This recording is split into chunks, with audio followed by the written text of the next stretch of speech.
એચએમવી virus શું છે, લક્ષણો કયા પ્રકારના છે તે આપણે જોઈએ। ઉધરસ, તાવ, નાક બંધ થવું આ જ લક્ષણો છે। શ્વાસ લેવામાં પણ તકલીફ પડે છે। એચએમવી વાયરસના લક્ષણો ફ્લૂ જેવા છે। ખાંસી અને છીંકથી વાયરસ ફેલાવાનું જોખમ વધારે રહે છે।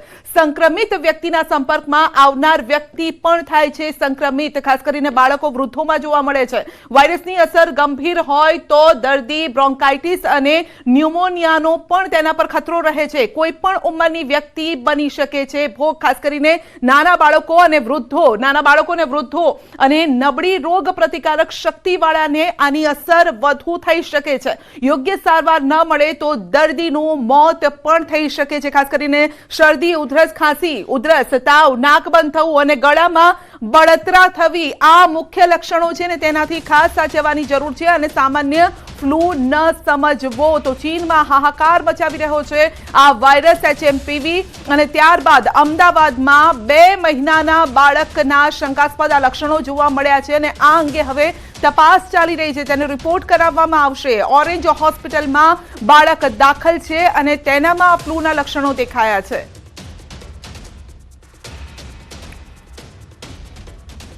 તો હવે એ પણ અમે આપને સંભળાવીશું કે તબીબો શું કહી રહ્યા છે વાયરસને લઈને। આ એક સિમ્પલ ફ્લૂ જેવો જ વાયરસ છે। અત્યારે શિયાળાની સિઝનમાં જેમ શરદી, ખાંસી, ફ્લૂ વધારે જોવા મળે છે, ઇન્ફ્લુએન્ઝા વાયરસ વધારે જોવા મળે છે, એમ એચએમપીવી પર એક જોવા મળ્યો છે। હવે આ વાયરસ મ્યુટેટેડ છે, એટલે કે એનું જીનેટિક ચેન્જ થયું છે, કોઈ નવા પરિપક્વ રૂપમાં જોવા મળ્યો છે। આપણને હજી આવતા સમયમાં જ ખબર પડશે।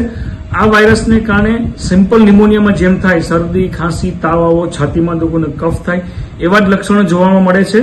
જો આવા કોઈ આપણે લક્ષણો હોય તો આપણે નજીકના ડોક્ટરની સલાહ લો। ગભરાવાની કે ચિંતા કરવાની બિલકુલ જરૂર નથી। આપણે સાવચેતી જ રાખવાની જરૂર છે।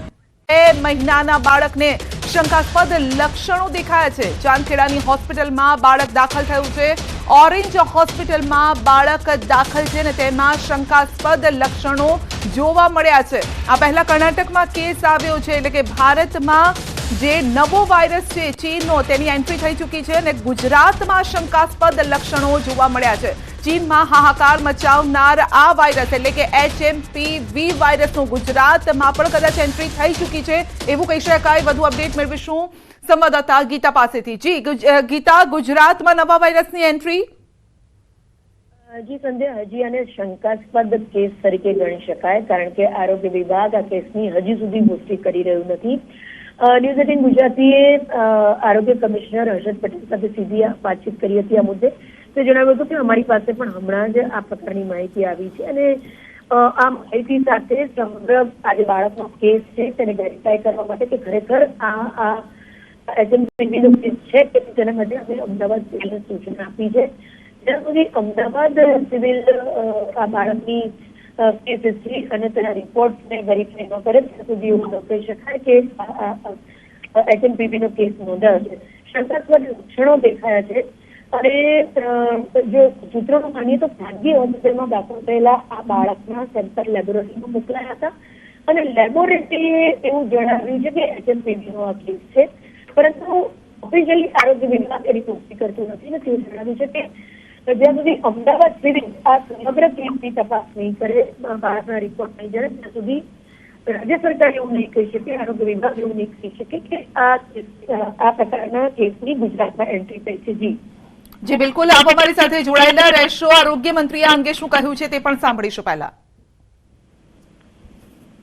હજુ સુધી ગુજરાતમાં એક પણ કેસ નોંધાયો નથી, પરંતુ તકેદારીના પગલા સ્વરૂપે આપણે હોસ્પિટલની અંદર જે આરટીપીસીઆરની જે સગવડ હતી ત્યાં જ એનું ટેસ્ટિંગ થાય એની વ્યવસ્થાઓ આપણે ઊભી કરીએ છીએ। હજુ સુધી ગુજરાતમાં એક પણ કેસ નોંધાયો નથી, પરંતુ તકેદારીના પગલા સ્વરૂપે આપણે હોસ્પિટલની અંદર જે આરટીપીસીઆરની જે સગવડ હતી ત્યાં જ એનું ટેસ્ટિંગ થાય એની વ્યવસ્થાઓ આપણે ઊભી કરીએ છીએ।